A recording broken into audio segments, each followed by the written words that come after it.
ಎಲ್ರಿಗೂ ನಮಸ್ಕಾರ. ನೀವು ನೋಡ್ತಾ ಇದ್ದೀರಾ ಟಿವಿ ವಿಕ್ರಮ. ನಾನು ಮುಮ್ತಾಜ್ ಅಬ್ದುಲ್ ನೆಲಡ್ಕ. ವೀಕ್ಷಕರೇ, ನೀವು ಸರ್ಜಿಕಲ್ ಸ್ಟ್ರೈಕ್ ಬಗ್ಗೆ ಕೇಳಿರ್ತೀರಾ. ಆದರೆ ಇಂಟರ್ನಲ್ ಸರ್ಜಿಕಲ್ ಸ್ಟ್ರೈಕ್ ಇದರ ಬಗ್ಗೆ ಕೇಳಿದ್ದೀರಾ? ನಾವು ನಮ್ಮ ಶತ್ರುಗಳನ್ನು ಹೊಡೆದು ಹಾಕೋದು ಅದು ಹೇಗೂ ಇದ್ದೇ ಇದೆ ಬಿಡಿ. ಆದರೆ ಅದಕ್ಕಿಂತ ಮೊದಲು ನಮ್ಮ ದೇಶದ ಒಳಗಿನ ಶತ್ರುಗಳನ್ನು ಕ್ಲೀನ್ ಮಾಡಬೇಡ್ವಾ? ಹಾಗಾಗಿ ಮೋದಿಜಿ ಈಗ ಲಿಟ್ರಲಿ ಸ್ವಚ್ಛ ಭಾರತ ಅಭಿಯಾನವನ್ನ ಮಾಡ್ತಾ ಇದ್ದಾರೆ. ವೀಕ್ಷಕರೇ, ಪಹಲ್ಗಾಮ್ ಭಯೋತ್ಪಾದಕ ದಾಳಿಯ ನಂತರ ಮೋದಿಜಿ ಸರ್ಕಾರ ಬಹಳಷ್ಟು ಮಹತ್ವದ ನಿರ್ಧಾರಗಳನ್ನು ಕೈಗೊಳ್ಳುತ್ತೆ. ಅದು 1960ರ ಸಿಂಧೂ ಜಲ ಒಪ್ಪಂದವನ್ನ ಸ್ಥಗಿತಗೊಳಿಸೋದಾಗಿರಬಹುದು, ಇನ್ನು ಅಟ್ಟಾರಿ ಭೂ ಸಾರಿಗೆ ಪೋಸ್ಟ್ ಅನ್ನ ಕ್ಲೋಸ್ ಮಾಡೋದಾಗಿರಬಹುದು. ಅದರ ಜೊತೆಗೆ ವೆರಿ ಇಂಪಾರ್ಟೆಂಟ್, ಪಾಕ್ ಪ್ರಜೆಗಳು ಭಾರತದಲ್ಲಿ ಯಾರೇ ಇದ್ರೂ ಕೂಡ ಅವರು ಭಾರತವನ್ನ ಬಿಟ್ಟು ಹೋಗ್ತಾ ಇರಬೇಕು. ತಮ್ಮ ದೇಶದಲ್ಲಿ ಗತಿ ಇಲ್ಲದೆ ನಮ್ಮ ಭಾರತಕ್ಕೆ ಬಂದಂತಹ ಪಾಕಿಸ್ತಾನಿ ಪ್ರಜೆಗಳನ್ನ ಈಗ ಹೊರದಬ್ಬುವಂತಹ ಕಾರ್ಯಕ್ರಮ ನಡೀತಾ ಇದೆ. ಪಾಕಿಸ್ತಾನದ ಯಾವನೇ ಒಬ್ಬ ಪ್ರಜೆ ಕೂಡ ಭಾರತದಲ್ಲಿದ್ರೆ ಅಂಥವರನ್ನ ಪ್ರತಿ ರಾಜ್ಯ ಸರ್ಕಾರ ಪತ್ತೆ ಹಚ್ಚಿ ಹೊರ ಹಾಕಲೇಬೇಕು ಅಂತ ಅಮಿತ್ ಶಾ ಅವರು ಸೂಚನೆಯನ್ನು ಕೂಡ ನೀಡಿದ್ದಾರೆ. ಈ ಆದೇಶ ಕೊಟ್ಟ ನಂತರ ಅದು ಎಂತೆಂತಹ ಶಾಕಿಂಗ್ ವಿಚಾರಗಳು ಬರ್ತಾ ಹೋದ್ವು ಅಂತ ಹೇಳಿದ್ರೆ, ನಮ್ಮ ಭಾರತ ಎಲ್ಲರನ್ನ ಮುಕ್ತ ಮನಸ್ಸಿನಿಂದ ಅಪ್ಪಿಕೊಳ್ಳುತ್ತೆ ಅಂತ ಗೊತ್ತಿತ್ತು. ಆದ್ರೆ ಇಷ್ಟೊಂದ ಅಂತ ಯೋಚನೆ ಮಾಡೋ ಮಟ್ಟಿಗೆ ವೀಕ್ಷಕರ ಪಾಕಿಸ್ತಾನದಿಂದ ಬಂದು ಇಲ್ಲಿ ಮದುವೆ ಆಗಿ ಮಕ್ಕಳು ಮಾಡಿಕೊಂಡು ಶಿಕ್ಷಣವನ್ನ ಪಡ್ಕೊಂಡು voter I D, ration card, ಸರ್ಕಾರದ ಎಲ್ಲ ಸೌಲಭ್ಯ ಎಲ್ಲವನ್ನ ಪಡ್ಕೊಂಡು ನಮ್ಮ ದೇಶದ ಒಳಗೆ ಇದ್ದುಕೊಂಡು ನಮ್ಮ ದೇಶದ ವಿರುದ್ಧ ಆ ಮನಸ್ಥಿತಿಯನ್ನು ಹೊಂದಿರ್ತಾರಲ್ಲ, ದೇಶದ ವಿರುದ್ಧ ಕೆಲಸವನ್ನ ಮಾಡ್ತಾರಲ್ಲ, ಹೇಗಾಗಬೇಡ ನಮಗೆ? ವೀಕ್ಷಕರೇನು ಇಲ್ಲ, ನಾನು ಹೋಗಲ್ಲ, ನನಗೆ ಮದುವೆ ಆಗಿದೆ, ನನಗಿಲ್ಲಿ ಮಕ್ಕಳಿದ್ದಾರೆ, ಹಾಗೆ ಹೀಗೆ ಈ ರೀತಿ ಏನೇ ಕಾರಣವನ್ನ ಕೊಟ್ಟರು ಕೂಡ ಅವರು ಹಿಂದಿರುಗೋದಕ್ಕೆ, ಅಂದ್ರೆ ಪಾಕಿಸ್ತಾನಿಗಳು ಇಲ್ಲಿಂದ ಹಿಂದಿರುಗೋದಕ್ಕೆ ವಿಫಲರಾದ್ರು ಅಂತ ಇಟ್ಕೊಳ್ಳಿ. ಅಂಥವ್ರನ್ನ ಬಂಧಿಸಿ ಸೂಕ್ತ ಕಾನೂನು ಕ್ರಮವನ್ನ ಜರುಗಿಸಬೇಕಾಗತ್ತೆ. ಆಲ್ರೆಡಿ ಆದೇಶ ಹೊರ ಹಾಕಿದ್ದಾರೆ. ಅಷ್ಟೇ ಅಲ್ಲ, 3 ವರ್ಷ ಜೈಲು ಶಿಕ್ಷೆಯನ್ನು ಅನುಭವಿಸಬೇಕು, ಗರಿಷ್ಠ 3 ಲಕ್ಷ ರೂಪಾಯಿ ದಂಡವನ್ನು ಕೂಡ ಅವರು ಕಟ್ಟಬೇಕಾಗತ್ತೆ. ಈ ಎಚ್ಚರಿಕೆಯನ್ನು ಆಲ್ರೆಡಿ ನೀಡಿದ್ದಾಗಿದೆ. ವೀಕ್ಷಕರೇ, ನನ್ನ ಭಾರತದಲ್ಲಿ ಇಷ್ಟೊಂದು ಪಾಕಿಸ್ತಾನಿ ಪ್ರಜೆಗಳು ಹೇಗೆ ವಾಸ ಮಾಡ್ತಾ ಇದ್ದಾರೆ ಅಂತ.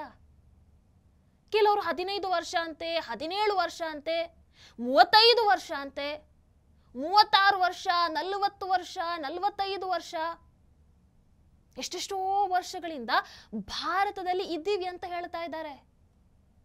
ಇಲ್ಲಿ ಮತವನ್ನ ಚಲಾಯಿಸ್ತಾ ಇದ್ದೀವಿ ಅಂತ ಹೇಳ್ತಾರೆ.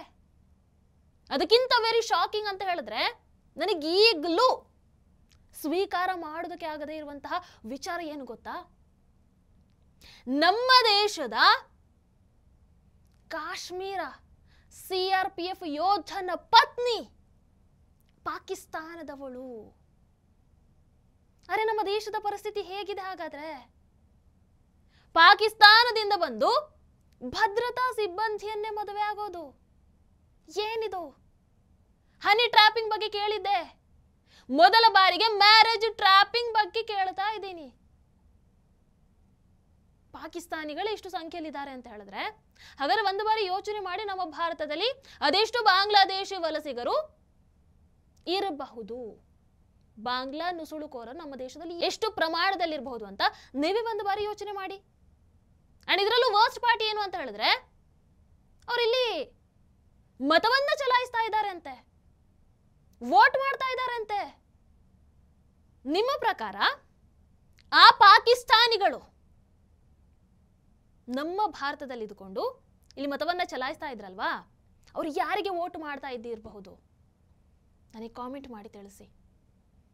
ವೀಕ್ಷಕರೇ, ಕಳೆದ 17 ವರ್ಷಗಳಿಂದ ನಮ್ಮ ಭಾರತದಲ್ಲಿರುವಂತಹ ಒಸಾಮಾ ಅನ್ನುವಂಥ ಒಬ್ಬ ಪಾಕ್ ಪ್ರಜೆ ಆತ ಹೇಳ್ತಾನೆ, ನಾನೀಗ ಬ್ಯಾಚುಲರ್ಸ್ ಡಿಗ್ರಿಯನ್ನು ಮಾಡ್ತಾ ಇದ್ದೀನಿ, ಆ್ಯಂಡ್ ಈ ಪರೀಕ್ಷೆಗಳು ಮುಗ್ದ ನಂತರ ನಾನು ಜಾಬ್ ಇಂಟರ್ವ್ಯೂ ಅಟೆಂಡ್ ಆಗೋನಿದ್ದೆ. ಸರ್ಕಾರ ನನಗೆ ಇನ್ನು ಒಂದು ಸ್ವಲ್ಪ ಕಾಲಾವಕಾಶವನ್ನು ಕೊಡಬೇಕು, ನಾನಿಲ್ಲಿ ವೋಟ್ ಹಾಕಿದ್ದೀನಿ, ನನ್ನ ಬಳಿ ಪಡಿತರ ಚೀಟಿ ಇದೆ, ನಾನು ನನ್ನ 10th 12th ಕ್ಲಾಸ್ ಏನಿದೆ ಅದನ್ನು ಇಲ್ಲೇ ಮುಗಿಸಿದ್ದೀನಿ, ಇನ್ನು ನಾನು ಪಾಕಿಸ್ತಾನಕ್ಕೆ ಹೋದರೆ ಅಲ್ಲಿ ನಾನು ಏನು ಮಾಡಲಿ, ನನ್ನ ಭವಿಷ್ಯ ಏನು ಅಂತ ಕೇಳ್ತಾ ಇದ್ದಾನೆ. ಭವಿಷ್ಯನೇ ಇಲ್ಲದಂತಹ ಆ ಪಾಕಿಸ್ತಾನದ ಪ್ರಜೆಗಳು ತಮ್ಮ ಭವಿಷ್ಯವನ್ನ ಕಟ್ಕೊಳ್ಳೋದಕ್ಕೆ ಭಾರತಕ್ಕೆ ಬರ್ತಾ ಇದ್ರು ರೀ. ಇಲ್ಲಿ ಭವಿಷ್ಯವನ್ನ ಕಟ್ಕೊಳ್ತಾ ಇದ್ರಂತೆ. ಏನಿದು? ಅದಷ್ಟೆಲ್ಲ ಹೇಳ್ತಾ ಇದ್ನಲ್ವಾ, ಅದನಿಗೆ ಕೇಳಬೇಕಾಗಿತ್ತು. ನೋಡೋಣ ಒಂದು ಬಾರಿ ಭಾರತ ಮಾತೆಗೆ ಜೈಕಾರವನ್ನ ಹಾಕುವಂತ, ಒಂದು ಬಾರಿ ಪಾಕಿಸ್ತಾನಕ್ಕೆ ಮುರ್ದಾಬಾದ್ ಹೇಳುವಂತ ಹೇಳಬೇಕಿತ್ತು. ಆಗ ಗೊತ್ತಾಗ್ತಾ ಇತ್ತು ಈ ಪೊರ್ಕಿ ಪ್ರಜೆಗಳ ನೈಜ ಬಣ್ಣ ಏನು ಅಂತ. ನಿಜವಾಗ್ಲೂ ಆಶ್ಚರ್ಯ ಆಗುತ್ತೆ. 40 ವರ್ಷ, 17 ವರ್ಷ, 35 ವರ್ಷ, ಎಷ್ಟೆಷ್ಟೋ ವರ್ಷಗಳಿಂದ ಭಾರತದಲ್ಲೇ ಇದ್ರಂತೆ. ಇಲ್ಲೇ ಶಿಕ್ಷಣ ಅಂತೆ, ಇಲ್ಲೇ ಜಾಬ್ ಅಂತೆ, ಇಲ್ಲೇ ವೋಟ್ ಅಂತೆ. ಇನ್ನೇನು ಈ ದೇಶದ ಮಂತ್ರಿ ಪದವಿಯನ್ನು ಅಲಂಕರಿಸೋದು ಒಂದು ಬಾಕಿ ಇತ್ತು ಅಷ್ಟೇ. ವೀಕ್ಷಕರು, ಇನ್ನೊಬ್ಬ ಪಾಕಿಸ್ತಾನಿ ಪ್ರಜೆ ಪರ್ವೀನ್ ಅಖ್ತರ್ ಸುಮಾರು 40 ವರ್ಷಗಳಿಂದ ಭಾರತದಲ್ಲಿ ವಾಸ ಮಾಡ್ತಾ ಇದ್ದಾರಂತೆ. 3 ಮಕ್ಕಳಿಗೆ ಇಲ್ಲೇ ಜನ್ಮವನ್ನು ಕೊಟ್ಟಿದ್ದಾರೆ, ಅವರು ಇಲ್ಲೇ ಶಿಕ್ಷಣವನ್ನು ಪಡಿತಾ ಇದ್ದಾರೆ. ಅದು ಯಾವುದೇ ದಾಖಲೆಗಳು ಇಲ್ಲದೇನೆ ಇಷ್ಟು ವರ್ಷ ನಮ್ಮ ದೇಶದಲ್ಲಿ ಹೇಗೆ ಉಳ್ಕೊಂಡ್ರು? ಹಾಗಾದ್ರೆ ನಮ್ಮ ದೇಶದಲ್ಲಿ ಏನ್ ನಡೀತಾ ಇದೆ? NRCಯ ಅವಶ್ಯಕತೆ ಏನು ಅಂತ ಈಗಾದ್ರೂ ಅರ್ಥ ಆಗಬೇಕಲ್ವಾ ನಮ್ಮ ದೇಶದ ಜನರಿಗೆ. ಅಂಡ್ ಇನ್ನೂ ಒಂದು ಪಾಕಿಸ್ತಾನಿ ತಂಡ ಹೇಳುತ್ತೆ, ನಾವು 1965ರಲ್ಲೇ ಇಲ್ಲಿ ಬಂದು ನೆಲೆಸಿದೀವಿ. ಹೇಗೆ? ಅಕ್ರಮವಾಗಿ. ಇನ್ನು 1999ರಲ್ಲಿ ಫಾರೂಕ್ ಅಬ್ದುಲ್ಲಾ ಸರ್ಕಾರದ ಅವಧಿಯಲ್ಲಿ ಜಮ್ಮು ಕಾಶ್ಮೀರ ಪೊಲೀಸ್ ಇಲಾಖೆಗೆ ಬಡ್ತಿಯನ್ನ ಪಡ್ಕೊಳ್ತಾರೆ. ಯಾರು? ಪಾಕಿಸ್ತಾನದವರು. ವಾರೆ ವಾಹ್, ಎಂತ ಸಿಸ್ಟಮ್ ರೀ. ವೀಕ್ಷಕರೇ, ಅವತ್ತು CAA NRC ಜಾರಿ ಆಗಬೇಕು ಅಂತಂದಾಗ ಯಾರು ರಸ್ತೆಗೆ ಇಳಿದ್ರು, ಯಾಕೆ ರಸ್ತೆಗೆ ಇಳಿದ್ರು, ಅವರ ಹಿಂದೆ ನಿಂತು ಯಾವ ರಾಜಕೀಯ ಪಕ್ಷಗಳು ಸಪೋರ್ಟ್ ಅನ್ನ ಮಾಡ್ತಾ ಇದ್ವು, ಹಾಗಾದ್ರೆ ಅವರ ಅಜೆಂಡಾ ಏನು ಅಂಡ್ ಯಾಕೆ ಸಪೋರ್ಟ್ ಮಾಡ್ತಾ ಇದ್ರು, NRC ಜಾರಿಗೆ ಯಾಕೆ ಅಷ್ಟು ವಿರೋಧ ಬಂತು, ಹಮ್ ಕಾಗಜ್ ನಹೀ ದಿಖಾಯೆಂಗೆ ಅನ್ನುವಂತಹ ನಾಟಕ ಯಾಕೆ ನಡೀತು? ಇವೆಲ್ಲದಕ್ಕೂ ಉತ್ತರ ಈಗ ಸಿಗ್ತಾ ಇರಬೇಕು. ಹೌದಲ್ವೋ? ಸ್ವಾತಂತ್ರ್ಯದ ನಂತರ 72 ವರ್ಷ ಬೇಕಾಯಿತು, ಮೋದಿಜಿ ಬರಬೇಕಾಯಿತು ಆರ್ಟಿಕಲ್ 370 ತೆಗೆದು ಹಾಕೋದಕ್ಕೆ. ಈಗ ಮತ್ತೆ ನಮ್ಮ ದೇಶದ ಒಳಗಿರುವಂತಹ ಎಲ್ಲ ಅಕ್ರಮ ನುಸುಳುಕೋರರನ್ನ ಗುರುತಿಸಿ ಗಡಿಪಾರು ಮಾಡೋದಕ್ಕೆ ಕೂಡ ಮೋದಿಜಿಯವರೇ ಬರಬೇಕಾಯಿತು. ಹಿಂದೆ ಕಾಂಗ್ರೆಸ್ ಮಾಡಿದಂತಹ ಆ ಒಂದೊಂದು ಅನಾಚಾರ, ಆ ಒಂದೊಂದು ಬ್ಲಂಡರ್ ಅನ್ನ ಕೂಡ ಈಗ ಮೋದಿಜಿ ಸರಿಪಡಿಸ್ತಾ ಇದ್ದಾರೆ. ಅದಕ್ಕೆ ಹೇಳೋದು ಮೋದಿ ಹೇ ತೋ ಮುಮ್ಕಿನ್ ಹೇ ಅಂತ. ವೀಕ್ಷಕರೇ, CRPF ಯೋಧರೊಬ್ಬರ ಪತ್ನಿ ಪಾಕಿಸ್ತಾನಿ ಪ್ರಜೆ, ಜಮ್ಮು ಕಾಶ್ಮೀರದ ಪೊಲೀಸ್ ಕಾನ್ಸ್ಟೇಬಲ್ ಪಾಕಿಸ್ತಾನಿ ಪ್ರಜೆ. ಗಡಿ ಪ್ರದೇಶಗಳಲ್ಲಿ ಸಾವಿರಾರು ಮಹಿಳೆಯರು, ಪಾಕಿಸ್ತಾನಿ ಗಂಡಂದರು, ಪಾಕಿಸ್ತಾನಿ ಮೂಲದ ಮಕ್ಕಳು ಹೊಂದಿದ್ದಾರೆ. ಬಾಂಗ್ಲಾದೇಶ, ರೋಹಿಂಗ್ಯಾ ಇವರ ಒಳ ನುಸುಳುವಿಕೆ, ಒಟ್ಟಾರೆಯಾಗಿ ಹೇಳೋದಾದ್ರೆ ಈ ಇಸ್ಲಾಮಿಕ್ ಎಕೋಸಿಸ್ಟಮ್ ಅನ್ನುವಂಥದ್ದು ಏನಿದೆ ಅದು ಕೇವಲ ಭಾರತದ ಒಳಗೆ ಲಗ್ಗೆ ಇಟ್ಟಿರೋದಲ್ಲ, ಭಾರತದ ಒಳಗೆ ಬಂದು ಗಟ್ಟಿಯಾಗಿ ನೆಲೆಯೂರಿದೆ, ಗಟ್ಟಿಯಾಗಿ ಬೇರೂರಿದೆ ಅಂತ ಹೇಳಿದ್ರೆ ತಪ್ಪಾಗಲ್ಲ. 2047ಕ್ಕೆ ಭಾರತವನ್ನ ಇಸ್ಲಾಮಿಕ್ ರಾಷ್ಟ್ರ ಮಾಡ್ತೀವಿ ಅಂತ ಹೇಳ್ತಾ ಇದ್ರಲ್ವಾ, ಬಹುಶಃ ಇದೇ ಧೈರ್ಯದಲ್ಲಿ ಅಂತ ಅನ್ಸುತ್ತೆ. ಇಷ್ಟು ವರ್ಷ ಆಳ್ವಿಕೆಯನ್ನ ನಡೆಸಿದವರು ಉದ್ದೇಶಪೂರ್ವಕವಾಗಿ ಕುರುಡರಾಗಿದ್ರು ಅಲ್ಲ, ನಮ್ಮನ್ನ ಕುರುಡರನ್ನಾಗಿಸಿದ್ರು.